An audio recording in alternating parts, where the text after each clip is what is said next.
காரணம் என்ன? அது விமர்சனம் ஆயிட்டு இருக்கு. இப்போ எங்க போராட்டம் வந்து நாங்க ஏற்கனவே மனித சங்கிலி போராட்டம் நடத்தினோம். நாங்க வந்து ஏப்ரல் மாசம் நடத்தினோம். அந்த போராட்டத்துல எங்களுக்காக முதல்ல வந்து கைதானவங்க 100க்கு மேற்பட்ட 4 மாவட்ட செயலாளர் கைதானவங்க வந்து தமிழக வெற்றி கழகத்தை சேர்ந்தவர். ஃபர்ஸ்ட் கட்சி எங்க நிகழ்ச்சியில வந்து எங்களுக்காக கைதாகி கண்ணப்புறத்திடல இருந்த கட்சி வந்து தமிழக வெற்றி கழகம். அது மட்டும் இல்லாம அவங்களும் தினைக்கு வந்து சாப்பாடு கொடுக்குறாங்க. பல்வேறு கட்சியினர் ஆதரித்துறாங்க. நாங்க எல்லாரையும் ஒரே மாதிரி தான் பாக்குறோம். இவங்க மேல அவங்க கீழே எல்லாம் நாங்க பார்க்கல. அவங்க தரப்புல எங்களுக்காக கைதானது மத்தது தினைக்கு வந்து போறது என்ன உங்களுக்கு செய்யணும்னு கேட்கறது உட்பட தொடர்ந்து ஆதரவை தந்துட்டு இருக்காங்க.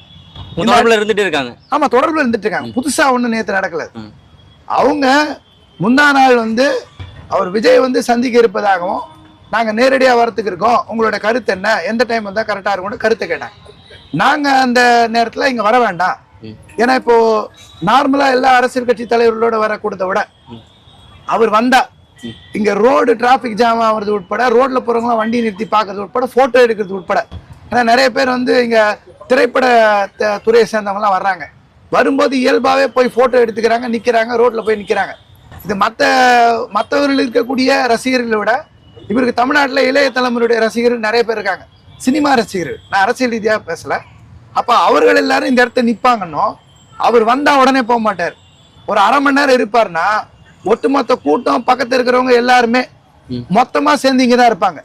நாங்க வந்து போராட்டம் நல்லபடியா கொண்டு போகணும்னு சொல்லி பல தடைகளை தாண்டி பல அழுத்தங்களை தாண்டி ரொம்ப கஷ்டப்பட்டு இந்த போராட்டத்தை நடத்திட்டு இருக்கோம். ஒன்றும் எங்களுக்கு வந்து பொதுமக்களுடைய பெருமளவுக்கு ஆதரவு இருக்கு, ஊடக ஆதரவு இருக்கு, கட்சிகள் ஆதரவு இருக்கு.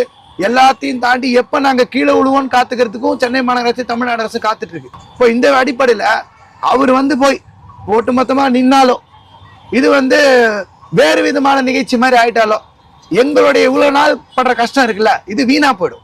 அப்ப எங்களுக்குள்ள உள் நெருக்கடி, நாங்கள் தொடர்ந்து போராட்டம் நிறுத்துவ நெருக்கடிய ஏற்கனவே இப்போ சென்னை மாநகராட்சி தரப்புல கவர்மெண்ட் தரப்புல இவங்க ஆள் செட் பண்ணி ஒரு வழக்கு போட்டிருக்காங்க. ஏதோ இங்க டிராபிக் ஜாம் ஆகுது, இங்க ஆம்புலன்ஸ் போகுது, ஒரு ஆம்புலன்ஸ் ஆகுது நின்னுச்சா, ஒரு வண்டியாவது நின்னுச்சா அப்படின்னா கிடையாது. நீங்க வந்து இங்க சிசிடிவி கேமரா இருக்கு, எல்லாம் இருக்கு. ஆஸ் யூசுவல் மெட்ரோ பக்கத்துல டிராபிக் நிற்கும், இந்த இடத்துல எந்த டிராபிக்குமே நிக்காது. போக்குவரத்துக்கு இடையூறே இல்லாம ஓரமா அமைதியா அறவழியில உட்கார்ந்துட்டு இருக்காங்க. இதனாலதான் இந்த காரணம் தெரிஞ்சதுனாலதான் எங்களோட அவங்க சொல்ற 12 கட்ட பேச்சுவார்த்தை, நாங்க சொல்ற 7 கட்ட பேச்சுவார்த்தை நடந்திருக்கு. நாங்க சட்டவிரோதமா இருந்தா எப்படி எங்களை கூப்பிட்டு பேசியிருப்பாங்க?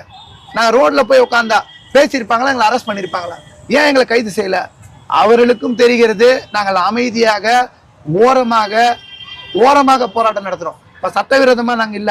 அப்ப அவங்க ஒரு வழக்கு நேத்து உயர் நீதிமன்றத்துல போட்டு இது விசாரணைக்கு வரக்கத்து வச்சிருக்காங்க. இந்த பேக்ரவுண்ட்ல நாங்க அவரை வர வச்சு இங்க ஃபுல்லா டிராபிக் ஜாம் ஆகி போற வர ஜனங்கள்லாம் நின்று போட்டோ எடுத்து இது வந்து வேறு நிகழ்ச்சி மாதிரி ஆயிடாம இருக்கணும். வெளியில இருந்து பேசுறவங்க என்ன சொல்றாங்கன்னா, விஜய் அவர்கள் இங்க வந்தாங்கன்னா தேசிய அளவுல வந்து இதுக்கான கவனம் கிடைக்கும், பெரிய கவனம் கிடைக்கும், இவங்களுக்கான தீர்வும் இதுக்கான கிடைக்கிறதுக்கு வாய்ப்பு இருக்கு, தமிழக அரசுக்கும் மிகப்பெரிய அளவுல அழுத்தம் உருவாகும். ஆனா அவர் அப்படி பண்ணாம அவரை இங்கிருந்து போராட்டக்காரர்கள் அங்க கூப்பிட்டு வந்து சந்திக்கிறது வந்து சரியான ஒரு பார்வை அப்படின்ற. இல்ல, அவரு கூப்பிட்டு சந்திச்சாரு இல்ல, அவர் வரணும்னு சொன்னது வேணான்னு சொல்லி நாங்க போய் சந்திச்சோம். நீங்க தான் தடுத்திருக்கீங்க. நாங்க வேணாம்னு சொல்லி நாங்க தான் சந்திச்சோம். ஏன்னா எங்களுக்கு இங்க நெருக்கடி வர வேணாம்ன்றது நாங்க தெளிவா இருக்கோம். எங்களுக்கு போராட்டம் தொடரணும், போராட்டம் நீடிக்கணும்னு நாங்க